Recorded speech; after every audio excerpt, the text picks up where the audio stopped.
ಎಲ್ಲರಿಗೂ ನಮಸ್ಕಾರ. ನೀವು ನೋಡ್ತಾ ಇದ್ದೀರಾ ಹರ್ಷಹಳ್ಳಿ ಲೈಫ್ ಕನ್ನಡ ಯೂಟ್ಯೂಬ್ ಚಾನಲ್. ನನಗೆ ಈ ವಾರ ಎಲ್ಲ ಸ್ವಲ್ಪ ತುಂಬ ಕೆಲಸ ಜಾಸ್ತಿ ಇತ್ತು. ಹಾಗಾಗಿ ಮನೆ ಹಿಂದೆ ಹೋಗಿ ಕನಕಾಂಬರ ಕುಯ್ಕೆ ಬಂದು ಕಟ್ಟೋಕ್ಕೂ ಟೈಮ್ ಇರಲಿಲ್ಲ. ನೋಡೋಣ ಅಂತ ಇವತ್ತು ಹೋದರೆ ತೊಂಡೆಕಾಯಿ ಜಾಸ್ತಿ ಬಿಟ್ಟಿದ್ವು. ನೋಡಿ, ತೊಂಡೆಕಾಯಿನ ನಾನು ಈ ಥರ ಒಂದು 4 ಸಿಮೆಂಟ್ ಕಂಬನ ತಂದುಬಿಟ್ಟು ಹಾಕಿ ಅದ್ರ ಮೇಲೆ ಕಬ್ಬಿಣದವು ಸಲಾಕೆ ಥರ ಬರ್ತಾವಲ್ಲ, ದುಂಡುಗಿ ಜಿಯಾ ಪೈಪ್ ಇರ್ತಾವಲ್ಲ ಬಾವಿದು, ಅದು ವೇಸ್ಟ್ ಜಿಯಾ ಪೈಪ ಹಾಕ್ಬಿಟ್ಟು 4 ಅಡಿಕೆ ಅದ್ರ ಮೇಲೆ ಈ ಮೆಸ್ ಬಿಡಿಸಿರಿದ್ದೀನಿ. ನಮ್ಮನೆಯವರು ಆ ಥರ ಮೆಸ್ಸೆಲ್ಲ ಬಿಟ್ಬಿಟ್ಟು ಕಟ್ಟಿ ಕೊಟ್ಟಿದ್ರು. ಇನ್ನು ಅದ್ರ ಮೇಲೆ ತೊಂಡೆ ಗಿಡನ ಹಬ್ಸಿದ್ದೀನಿ. ನೋಡಿ ಎಷ್ಟು ಚೆನ್ನಾಗಿ ತೊಂಡೆಕಾಯಿ ಬಿಟ್ಟಿದೆ. ಫಸ್ಟು ನಾನು ಹಂಗೆ ಹಾಕ್ಕೊಂಡಿದ್ದೆ. ಅಂದರೆ ಮರದ್ದು ದಡಿ ಬರುತ್ತಲ್ಲ, ಅವು ಎಷ್ಟೇ ದಪ್ಪ ಗಟ್ಟಿ ಹಾಕಿದ್ರೂ 1 ವರ್ಷಕ್ಕೆ ಅವು ಹಾಳಾಗೋಗುತ್ತೆ. ಬಿಸಿಲಲ್ಲಿ ಒಣಗಿ ಮಳೇಲಿ ನೆಂದು ಅವೆಲ್ಲ ಗೆದ್ಲೆ ಹಿಡ್ದಂಗೆ ಆಗಿಬಿಟ್ಟು ಹಾಳಾಗೋಗುತ್ತೆ. ಹಂಗಾಗ್ಬಿಟ್ಟು ನಾನು ಈ ಸತಿ ಇದನ್ನು ಈ ಥರ 4 ಸಿಮೆಂಟ್ ಕಂಬ ತರಿಸ್ಬಿಟ್ಟು ನಮ್ಮನೆಯವ್ರ ಹತ್ರ ಹಾಕಿ ಈ ಥರ ರೆಡಿ ಮಾಡಿಸ್ಕೊಂಡಿದ್ದೀನಿ. ಈ ಥರ ಸಿಮೆಂಟ್ ಕಂಬ ಹಾಕ್ಬಿಟ್ಟು ಸಿಮೆಂಟ್ ಕಂಬ ನೆಟ್ಬಿಟ್ಟು ಮೇಲೆ ಮೆಸ್ ಬಿಡಿಸ್ಕೊಂಡ್ರೆ ಇದು ತುಂಬ ವರ್ಷ ಬರುತ್ತೆ. ನಾವು ಈ ಥರ ಗಿಡ ಏನಾದರೂ ಬಳ್ಳಿ ಥರ ಗಿಡಗಳು ಹಾಕ್ಕೊಂಡ್ರೆ ಚೆನ್ನಾಗಿರುತ್ತೆ. ಒಂದು ಸಲ ಹಾಕ್ಕೊಂಡ್ರೆ ಸಾಕು, ವರ್ಷ ಎಲ್ಲ ಕಾಯಿ ಬಿಡುತ್ತೆ. ನನಗೆ ಇದೇ ಫಸ್ಟು ಇದು ತೊಂಡೆ ಗಿಡ ಹಾಕಿ 1 ವರ್ಷ ಆಯಿತು. ಇನ್ನೂ 1 ವರ್ಷವೂ ಆಗಿಲ್ಲ ಹೆಚ್ಚು ಕಮ್ಮಿ. ಆಗಲೇ ಇಷ್ಟೊಂದು ಕಾಯಿ ಬಿಟ್ಟಿದೆ. ನೋಡಿ, ಅದು ಬ್ಲೂ ಕಲರ್ ಕಾಣಿಸ್ತಿರೋದು ಶಂಖಪುಷ್ಪ ಗಿಡ. ನಾನು 1 ಕಂಬಕ್ಕೆ 4 ಕಂಬದಲ್ಲಿ 1 ಕಂಬಕ್ಕೆ ಶಂಖಪುಷ್ಪ ಗಿಡನ ಹಬ್ಸಿದ್ದೀನಿ. ಇನ್ನು ಮಧ್ಯಕ್ಕೆ ತೊಂಡೆ ಗಿಡ ಹಾಕ್ಬಿಟ್ಟು ಈ ಮೆಸ್ಸಿಗೆ ಫುಲ್ ಮೆಸ್ ಮೇಕೆಲ್ಲ ತೊಂಡೆ ಬಳ್ಳಿ ಎಲ್ಲ ಹಬ್ಕೊಂಡು ಹೋಗಿದೆ. ನೋಡಿ, ಮೆಸ್ ಕೆಳಗಡೆ ಎಲ್ಲ ಕಾಣಿಸ್ತಾ ಐತೆ. ಆದರೆ ಅದು ಒಂದು ಸ್ವಲ್ಪ ಕುಯ್ಕೊಳ್ಳೋಕ್ಕೆ ಹಿಂಸೆ ಅನಿಸುತ್ತೆ. ಸ್ವಲ್ಪ ಅಗಲ ಇರಬೇಕು ಮೆಸ್ಸು. ಆ ಥರದ್ದು ಹಾಕ್ಸಿದ್ರೆ ಕುಯ್ಕೊಳ್ಳೋಕ್ಕೆಲ್ಲ ಈಸಿ ಇರುತ್ತೆ. ಈ ಥರ ಒಂದು ತೊಂಡೆ ಗಿಡ ಹಾಕ್ಕೊಂಡ್ರೆ ಸಾಕು, ಎಷ್ಟೊಂದು ಕಾಯಿ ಸಿಗ್ತವೆ. ವಾರದಲ್ಲಿ 2-3 ದಿನ ಸಿಗ್ತವೆ. ಆದರೆ ನನಗೆ ಇದೇ ಫಸ್ಟು ಇಷ್ಟೊಂದು ಕಾಯಿ ಸಿಕ್ಕಿದ್ದು. ಹೆಚ್ಚು ಕಮ್ಮಿ ಒಂದು kg ಮೇಲೆ ಇದ್ದು ಕಾಯಿ. ನೋಡೋಣ ಅಂತ ನಾನು ಹಿಂದೆ ಬಂದರೆ ಮಳೆ ಚೆನ್ನಾಗಾಗಿತ್ತಲ್ಲ, ಅದಕ್ಕೆ ಕಾಯಿ ಚೆನ್ನಾಗಿ ಬಿಟ್ಟಿತ್ತು. ನಾನು ಇದಕ್ಕೆ ಯಾವಾಗಲೂ ಯಾವುದೇ ಥರದ ಔಷಧಿನೂ ಹೊಡ್ಸಲ್ಲ, ಬರೀ ನ್ಯಾಚುರಲ್ಲಾಗೇ ಬಂದಿರೋದು ಇದು. ಈ ತೊಂಡೆಕಾಯಿ ಸೀಸನ್ ತರಕಾರಿ ಅಲ್ಲ, ಇದು ಎಲ್ಲ ಕಾಲದಲ್ಲೂ ಸಿಗುತ್ತೆ. ಮಳೆಗಾಲ ಬೇಸಿಗೆ ಕಾಲ ಅಂತ ಏನಿರಲ್ಲ, ಪ್ರತಿಯೊಂದು ಕಾಲದಲ್ಲೂ ಸಿಗುತ್ತೆ. ಈ ತೊಂಡೆ ಬಳ್ಳಿನ ಸಿಟಿಲಿ ಹಾಕ್ಕೊಂಡು ಬೆಳ್ಕೊಳಕ್ಕಾಗಲ್ಲ ಅಂತ ಅಂದ್ರೂ ಹಳ್ಳಿಗಳ ಕಡೆ ಆರಾಮಾಗಿ ಹಾಕ್ಕೊಂಡು ಬೆಳ್ಕೋಬೋದು. ಈಗ ಏನಾದರೂ ಇದಕ್ಕೊಂದು ಬಳ್ಳಿಗೆ ಸಪೋರ್ಟ್ ಇದ್ದರೆ ಸಾಕು, ಒಂದು ಮರಕ್ಕದ ಕೆಳಗಡೆನಾದರೂ ಹಾಕ್ಬೋದು.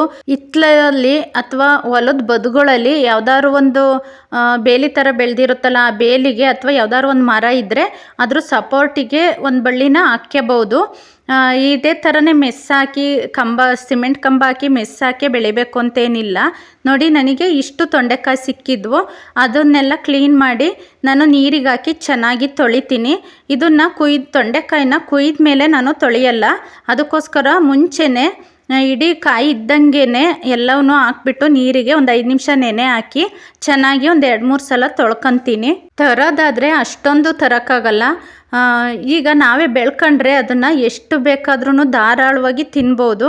ನೋಡಿ, ನನಗೆ ಇಷ್ಟು ತೊಂಡೆಕಾಯಿ ಸಿಕ್ತು. ಅದನ್ನೆಲ್ಲ ತೊಳೆದ್ಬಿಟ್ಟು ಈ ಥರ ಒಂದು ಜಾಲರಿಗೆ ಹಾಕಿದ್ದೀನಿ. ಯಾರೆಲ್ಲ ನನ್ನ ಚಾನಲ್ನ ಹೊಸ್ದಾಗಿ ನೋಡ್ತಾ ಇದ್ದೀರಾ, ಪ್ಲೀಸ್ ಸಬ್ಸ್ಕ್ರೈಬ್ ಮಾಡಿಕೊಂಡು ವಿಡಿಯೋನ ಕೊನೆವರೆಗೂ ನೋಡಿ. ವಿಡಿಯೋ ಇಷ್ಟ ಆದರೆ ಒಂದು ಲೈಕ್ ಮಾಡಿ, ಹೀಗೆ ಸಪೋರ್ಟ್ ಮಾಡಿ ಅಂತ ಕೇಳ್ತಾ ಇದ್ದೀನಿ. ಬನ್ನಿ ಈಗ ಈ ತೊಂಡೆಕಾಯಿ ಪಲ್ಯನ ಯಾವ ಥರ ಮಾಡೋದು ಅಂತ ನೋಡ್ಕೊಂಡು ಬರೋಣ. ನಾನು ತೊಂಡೆಕಾಯಿ ಪಲ್ಯದಲ್ಲಿ 2 ಥರ ಮಾಡ್ತೀನಿ. ಒಂದು ಹಂಗೆ ಒಗ್ಗರಣೆಗೆ ಹಾಕ್ತೀನಿ, ಇನ್ನೊಂದು ಮಸಾಲ ರುಬ್ಬಿಟ್ಟು ಒಗ್ಗರಣೆ ಮಾಡ್ತೀನಿ. ಅರ್ಜೆಂಟ್ ಇದ್ದರೆ ಮಾತ್ರ ನಾನು ಇದೇ ಥರನೇ ಮಾಡೋದು, ಇದು ಬೇಗನೆ ಆಗುತ್ತೆ. ನೋಡಿ, ತೊಂಡೆಕಾಯಿನೆಲ್ಲ ಈ ಥರ ಒಂದು ಭಾಗದಲ್ಲಿ 3 ಭಾಗ ಆಗಿ ಚಿಕ್ಕದಾಗಿ ಹೆಚ್ಕೋಬೇಕು. ಯಾವ ಥರನಾದರೂ ಹೆಚ್ಕೋಬೋದು, ರೌಂಡಕ್ಕಾದರೂ ಹೆಚ್ಕೋಬೋದು, ಅಥವಾ ಈ ಥರ ನಾನು ಹೆಚ್ಚಿರೋ ರೀತಿ ಉದ್ದುದ್ದನಾದರೂ ಹೆಚ್ಕೋಬೋದು. ಅದು ಅವ್ರವ್ರ ಇಷ್ಟ. ನಾನಿಲ್ಲಿ ಉದ್ದ ಹೆಚ್ಕೊಂಡಿದ್ದೀನಿ. ಒಗ್ಗರಣೆಗೆ ಸಾಸಿವೆ, ಕಡಲೆಬೇಳೆ, ಉದ್ದಿನಬೇಳೆ, ಜೀರಿಗೆ, ಚಿಟಿಕೆ ಅರಿಶಿಣ ಮತ್ತು ಖಾರ ಪುಡಿ, ಸಾಂಬಾರು ಪುಡಿ ಇಷ್ಟನ್ನು ತಗೊಂಡಿದ್ದೀನಿ.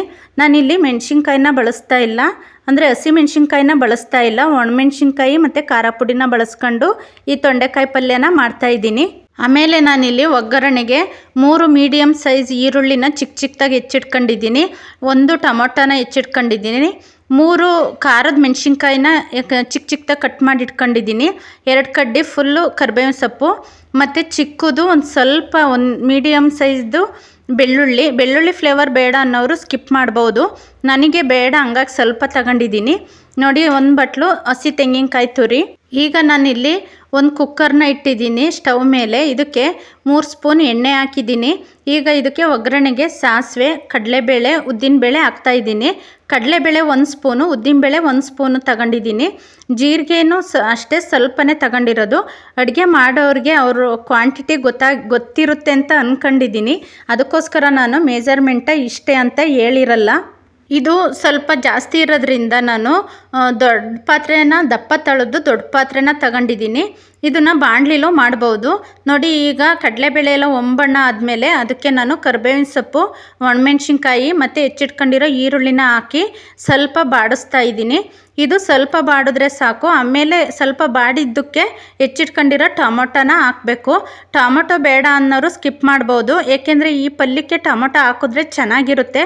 ಕೆಲವರು ಟೊಮೊಟೊ ಹಾಕಲ್ಲ, ಹುಳಿ ಹುಳಿ ಥರ ಆಗುತ್ತೆ ಅಂದ್ಬಿಟ್ಟು ಹಂಗೆ ಮಾಡ್ತಾರೆ. ಆದರೆ ನಾನು ಹುಳಿ ಬಿಡಲ್ಲ, 1 ಟೊಮೊಟೊ ಅಂತೂ ಹಾಕ್ತೀನಿ. ನೋಡಿ ಈಗ ಒಗ್ಗರಣೆ ಸ್ವಲ್ಪ ಬಾಡಿದೆ. ಅದಕ್ಕೆ ಬಾಡಿದ ಒಗ್ಗರಣೆಗೆ ನಾನಿಲ್ಲಿ ಚಿಕ್ಕದಾಗಿ ಹೆಚ್ಚಿಟ್ಕೊಂಡಿರೋ ತೊಂಡೆಕಾಯಿನ ಹಾಕ್ಬಿಟ್ಟು ಈ ಥರ ಚೆನ್ನಾಗಿ ಮಿಕ್ಸ್ ಮಾಡ್ತಾ ಇದ್ದೀನಿ.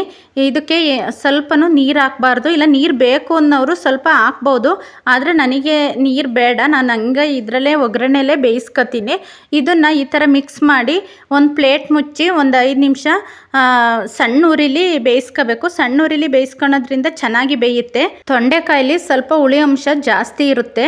ಅದಕ್ಕೋಸ್ಕರ ಇಲ್ಲಿ ನಾನು ಯಾವುದೇ ಅಂದರೆ ಹುಣಸೆಹಣ್ಣಿನ ಹುಳಿನ ಬಿಡ್ತಾ ಇಲ್ಲ, ಬರೀ 1 ಟೊಮೊಟೊನ ಹೆಚ್ಚಾಕಿರ್ತೀನಿ ಅಷ್ಟೇ. ನೋಡಿ ಈ ಥರ ಅವಾಗವಾಗ ಮುಚ್ಚಳನ ತೆಗೆದುಬಿಟ್ಟು ಕೈ ಆಡಿ ಚೆನ್ನಾಗಿ ಮಿಕ್ಸ್ ಮಾಡಿ ಬೇಯಿಸ್ಕೊಳ್ಳೋದ್ರಿಂದ ತೊಂಡೆಕಾಯಿ ಚೆನ್ನಾಗಿ ಬೇಯುತ್ತೆ. ನೋಡಿ ಈಗ ಈ ತೊಂಡೆಕಾಯಿ ಚೆನ್ನಾಗಿ ಬೆಂದಿದೆ. ತೊಂಡೆಕಾಯಿ ಸಾಫ್ಟಾಗಿ ಬೇಯಬೇಕು. ಈ ಥರ ಅಂದರೆ ಸ್ವಲ್ಪ ಜಾಸ್ತಿ ಹೊತ್ತು ಬೇಯಿಸ್ಕೋಬೋದು. ಬೇಕು ಅಂದರೆ ಸ್ವಲ್ಪ ಒಂದು 10 ಕಾಳಷ್ಟು ನೀರು ಹಾಕ್ಕೋಬೋದು. ನಾನು ಸ್ವಲ್ಪ ಸಾಫ್ಟಾಗೆ ಬೇಯಿಸ್ಕೊತೀನಿ. ನಮ್ಮನೇಲಿ ಪಲ್ಯ ಸ್ವಲ್ಪ ಸಾಫ್ಟಾಗಿ ಬೆಂದಿರಬೇಕು, ಅದಕ್ಕೋಸ್ಕರ.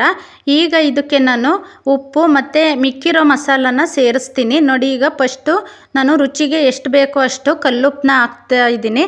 ಉಪ್ಪು ಹಾಕ್ಬಿಟ್ಟು ಚೆನ್ನಾಗಿ ಮಿಕ್ಸ್ ಮಾಡಬೇಕು. ಆ ಉಪ್ಪಿನ ಅಂಶ ಎಲ್ಲ ತೊಂಡೆಕಾಯಿಗೆ ಚೆನ್ನಾಗಿ ಹಿಡಿಬೇಕು.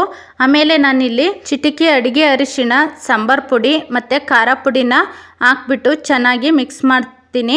ಇದನ್ನೆಲ್ಲ ಹಾಕಿ ಚೆನ್ನಾಗಿ ಮಿಕ್ಸ್ ಮಾಡಿದ ಮೇಲೆ ಇದಕ್ಕೆ ನಾನು ಹಸಿ ತೆಂಗಿನಕಾಯಿ ತುರಿದಿಟ್ಕೊಂಡಿದ್ನಲ್ಲ ಅದನ್ನು ಕೊನೆಗೆ ಹಾಕಿ ಮಿಕ್ಸ್ ಮಾಡ್ತೀನಿ. ನೋಡಿ ಇದು ಮಸಾಲ ಪದಾರ್ಥ ಹಾಕಿರೋದೆಲ್ಲ ಚೆನ್ನಾಗಿ ಹಿಡಿಬೇಕು. ಈ ಟೈಮಲ್ಲಿ ನಾನು ಇದಕ್ಕೆ ಹುಚ್ಚೆಳ್ಳು ಪುಡಿನ ಹಾಕ್ತಾಯಿದ್ದೆ, 1-2 ಸ್ಪೂನು. ಆ ಹುಚ್ಚೆಳ್ಳು ಪುಡಿ ನನ್ನ ಹತ್ರ ಖಾಲಿಯಾಗಿತ್ತು, ಅದಕ್ಕೋಸ್ಕರ ಈ ಸತಿ ಹಂಗೆ ಮಾಡ್ತಾಯಿದ್ದೀನಿ. ಈಗ ನೋಡಿ ತೆಂಗಿನಕಾಯಿನ ಹಾಕ್ಬಿಟ್ಟು ಚೆನ್ನಾಗಿ ಮಿಕ್ಸ್ ಮಾಡ್ತಾಯಿದ್ದೀನಿ. ಈ ಥರ ಅವಾಗವಾಗ ಮಿಕ್ಸ್ ಮಾಡಲಿಲ್ಲ ಅಂದರೆ ತಳ ಹಿಡಿದು ಒತ್ತೋಗೋ ಚಾನ್ಸಸ್ ಇರುತ್ತೆ. ಅದಕ್ಕೋಸ್ಕರ ನಾನು ಸ್ವಲ್ಪ ದಪ್ಪ ತಳದ ಪಾತ್ರೆನ ತಗೊಂಡಿರೋದು. ನೋಡಿ ಈಗ ಬಿಸಿ ಬಿಸಿ ತೊಂಡೆಕಾಯಿ ಪಲ್ಯ ರೆಡಿ ಆಯಿತು. ಈ ತೊಂಡೆಕಾಯಿ ಪಲ್ಯನ ಅನ್ನಕ್ಕೆ ನಂಚ್ಕೊಳ್ಳೋಕ್ಕೆ, ಚಪಾತಿಗೆ ಮತ್ತು ರೊಟ್ಟಿಗೆ ಚೆನ್ನಾಗಿರುತ್ತೆ. ನಾನಿಲ್ಲಿ ಈ ತೊಂಡೆಕಾಯಿ ಪಲ್ಯಕ್ಕೆ ರೊಟ್ಟಿ ಮಾಡಿದ್ದೆ. ತೊಂಡೆಕಾಯಿ ಪಲ್ಯಕ್ಕೆ ಮತ್ತು ರೊಟ್ಟಿಗೆ ತುಂಬ ಚೆನ್ನಾಗಿತ್ತು. ಇದಾಗಿತ್ತು ಇವತ್ತಿನ ನನ್ನ ವಿಡಿಯೋ. ಎಲ್ಲರಿಗೂ ಧನ್ಯವಾದಗಳು.